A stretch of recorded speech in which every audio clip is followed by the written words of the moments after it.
Welcome back, my Duelist friends. Casual Duelist here, and it is Thursday, so we're going to be doing another one of our throwback builds in the Time Wizard formats, because of course our buddy came by today. We are finally going to be doing Imperial format builds, so I figured the most basic thing that one could do during Imperial format would be Beatdown. Again, we do get some new cards. Back in the day, Vanilla Beatdown in this time period generally was like there was a bunch of 1,800 point cards. A lot of people would be playing like La Jin, Harpy's brother, now Sky Scout, I think. Seven Colored Fish. If you were a tournament pack player, you had a bunch of like the tournament packs because either you were A, good, or two, like people were trading the cards in your LGS. You might be looking at Giant Red Sea Snake and Mechanical Chaser. But like I said before, Pharaoh's Servant gave us a ton of good cards. And this is just a good 40 card base. Of course, you guys can change anything in this that you like. This is just one of my variants. So first and foremost, I'm going to start this deck off with a copy of Cyberjar. Now, Cyberjar is good. It's only going to be one of like two flip effects I'm going to use in this whole deck. And it is because of the prevalence of just Nobleman of Crossout being a thing now. A lot of decks that want to defend, they will just simply play things like Wall of Illusion, Man-Eater Bug, Cyberjar, Morphing Jar number 2.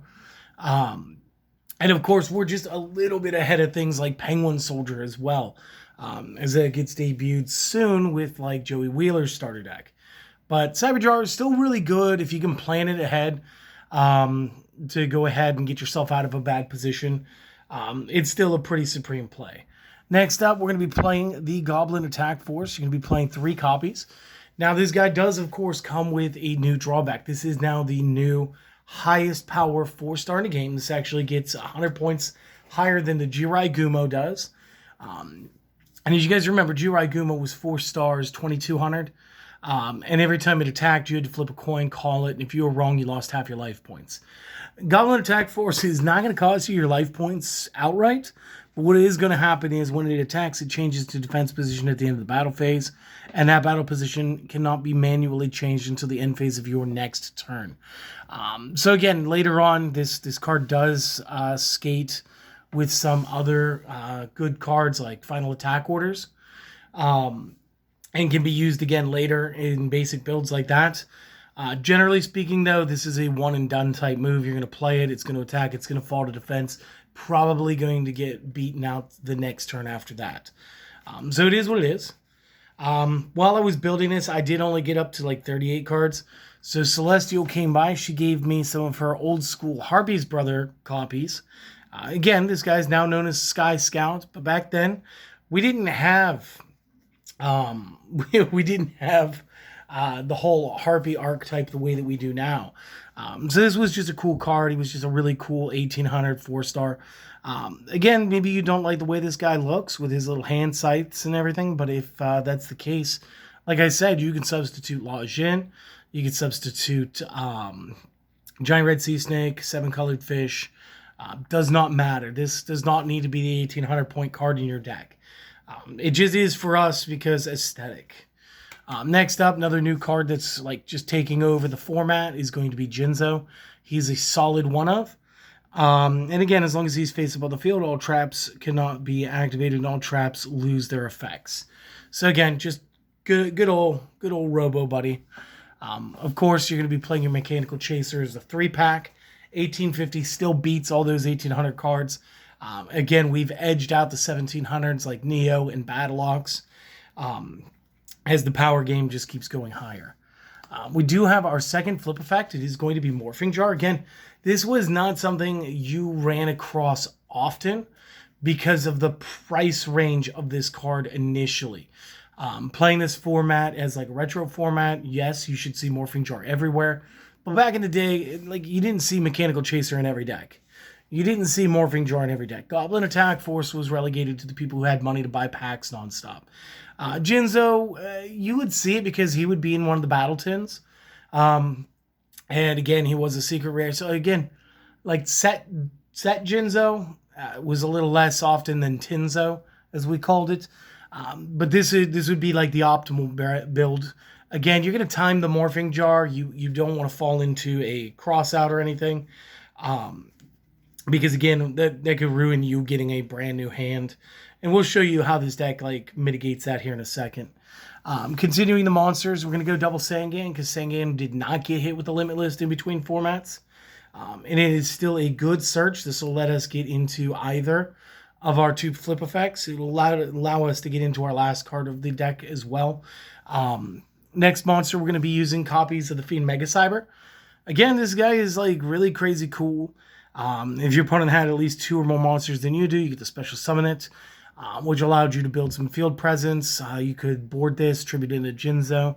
This was a good outlet for both Snatch Steal and Change of Heart, allowing us to take our opponent's monster cards and then not give them back or give them hit points in return. It's a good way to recover from a Geki, a Dark Hole, or a Cyber Jar hit. It's just an all-around good monster card. My options here were basically going to be this or Summon Skull. And for the 300-point loss, to have this effect, I just feel like this was the better play. Last monster, like I said, this is the last card searchable by the Sangan, is going to be Witch of the Black Forest, which did get hit to 1 in between the Treasures format and the Imperial format. And this is actually really good because, honestly, she searches like everything in the deck. Yeah, because even Mega Cyber's at like 1200 defense. So again, you gotta understand, Witch of the Black Forest, she's just a very strong card. She needed that hit, for fairness sake. So moving to the spells, we're gonna see a lot of like the standard fare again. You're still gonna be running Change of Heart because Change of Heart matters. Confiscation because it's still a good card. Dark Hole because we still need to be able to break apart the opponent's field on occasion. Delinquent Duo because of the hand tear.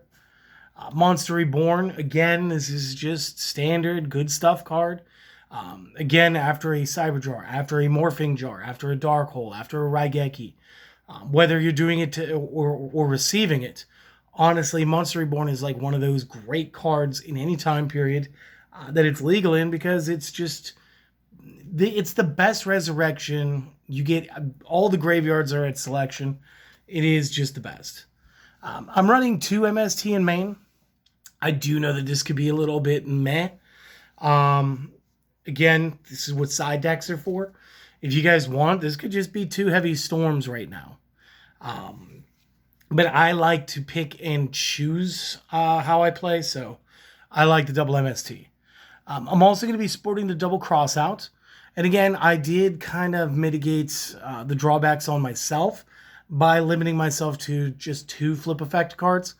But again, this allows us to break through a lot of defensive line. We'll be able to just get rid of so much. Pot of Greed, because we're going to play that till it's not legal again. Premature Burial, just like Monster Reborn, this thing is so cool. For 800 points, though, we equip this to a monster in our own discard pile. Now, when this card is destroyed, you destroy the equipped monster.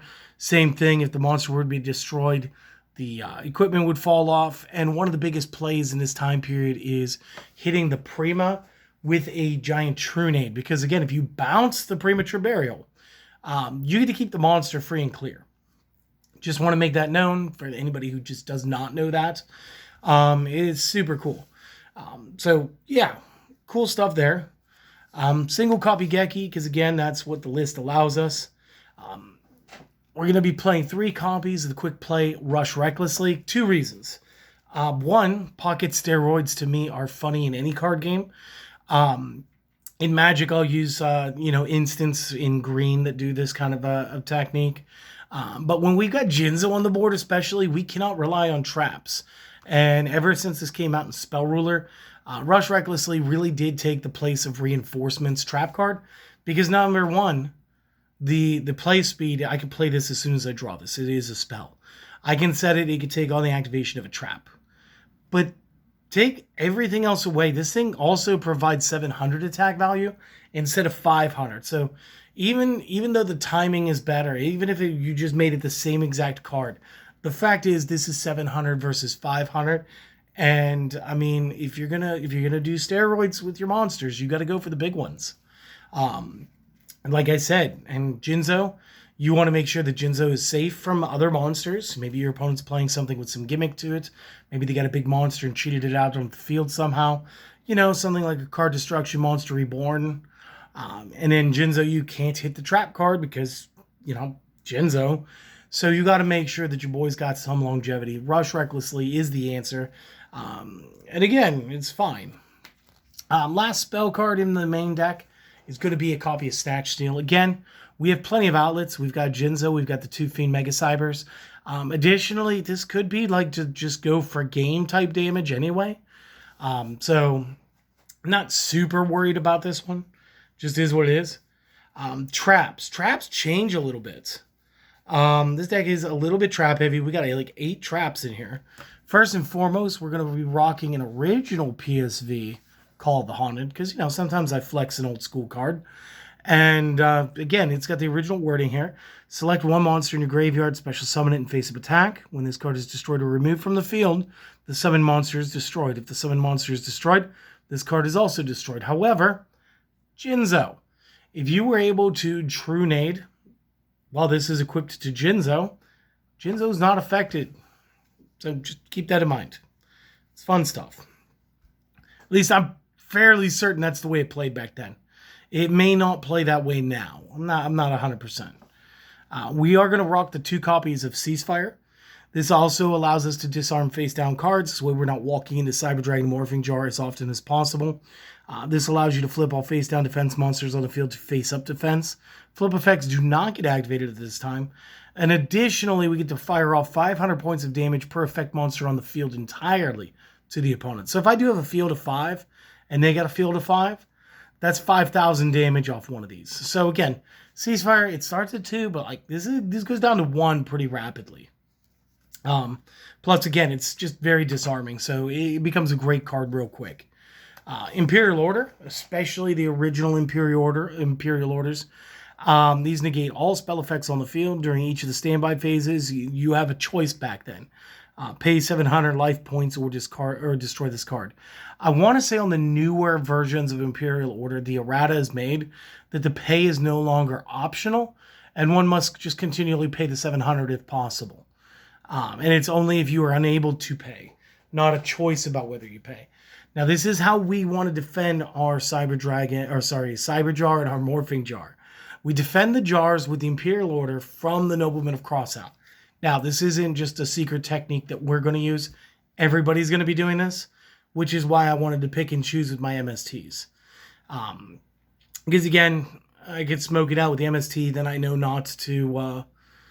I know not to like try to do anything else with my spells for the round, pressure the opponent into doing stuff, or I'll tribute into my Jinzo real quick, invalidate their decisions, and then go forward with my spell plays anyway. So again, it's all dependent on the moment and what we've got in the hand. We are going to rock the single Mirror Force because, again, this card is just amazing in the time period. You get to destroy everything. And then just to round this back up to 40, 3 copies of Trap Hole. And again, you got to admit, in the opening days of Yu-Gi-Oh!, and this is like the 4th or 5th format into the game, this is still a pretty solid lineup. This is still going to do some pretty good damage. And Trap Hole, since day one, has been just an excellent all-star of a card. Not saying that Monster Reborn and Geki haven't. I'm not saying Pot of Greed's not an all-star. But, like, Trap Hole is just one of those iconic little things. It's got an entire, like, archetype of traps behind it. It has been severely cramping players' styles since forever. Even up into, like, the Synchro eras. Like, if you were able to Trap Hole the starter monster, like, none of the extension plays work. And I remember so many Blackwing players disliking this, and it was just like, they'd play a small one since you couldn't, like, bottomless Trap Hole, and then they'd go with all their Boras and stuff, and they'd be like, oh, well, I can do that now, and it doesn't matter if you bottomless that one, because I'll do this one too. But if you go ahead and you nailed the starter piece, it's okay. The only monster that's not going to work on is going to be Jinzo. So that's, again, kind of fair. The side deck for a monstrosity like this has all the cards you guys are arguing right now should have been in it. You know, Fisher could be in there. Obviously, True Nades and Storms would be in there. The third MST would be in there. Anything that you don't see that you guys think should be in there. Cannon Soldier could be in there. Because again, Cannon Soldier, while you're running Rush Recklessly, can jump up to a quick 2100, which puts him above cards like standard attackers like Chaser, almost on tier with Attack Force, definitely beating all the old school 18s. And it's just good. This is a good, solid build. This is going to be the first of many, well, not like too many. We're probably going to do about a half dozen of these decks from this time period. So we got another like 5 weeks of this before we move on. And this is solid. This is a solid deck. This is definitely something I would have played. It is most of a deck that I've played from back then. Because like I said, Goblin Attack Force was like an ultra rare back then. Mechanical Chaser was an ultra rare. Morphing Jar was an ultra rare. Between the Morphing Jar and the Chaser, they were both from like tournament packs. Tournament pack 1, tournament pack 2. And like I had a Tinzo. I had the Harpies Brothers. I had the Lajins. So like those were Lajins. This would have been 7-colored fish. I had the Fiend Mega Cybers. I probably didn't play those either. So those were probably like more 7-colored fish. I probably had any of the Magic Swordsmen still. I would have had a couple of Man-Eater Bugs, maybe a Wall of Illusion in here somewhere. I did have a Morphing, or a Mirror Force. I did have the Trap Holes. I did pull an Imperial at one point. The Ceasefires were rare, but I ended up getting my hands on those anyway. There was a lot here that I actually had, so thank you for stopping by. Thank you for letting me sort of reminisce there. I hope that you guys have enjoyed this, and if you have, consider supporting this channel. Like, comment, sub as usual if you want to do a little bit more. Rather than me talking about the Buy Me a Coffee, how about instead, I'm going to leave a link to my second channel, Casual Duelist Gaming, where we do basically anything that's not Yu-Gi-Oh!, mostly D&D and Magic the Gathering Commander stuff. I just go over there, show me a little bit of love over there too. We're already really close to like double-digit subs on it. I just want to see how fast we can grow that following as well. Most importantly, even if you don't do any of that stuff, I just want you guys to have a great day. Okay? So go out there, do something that you've been putting off that you enjoy, and take the time for you because you deserve it and you're worth it. Okay? Until next time, my friends, I'll see you then. Later.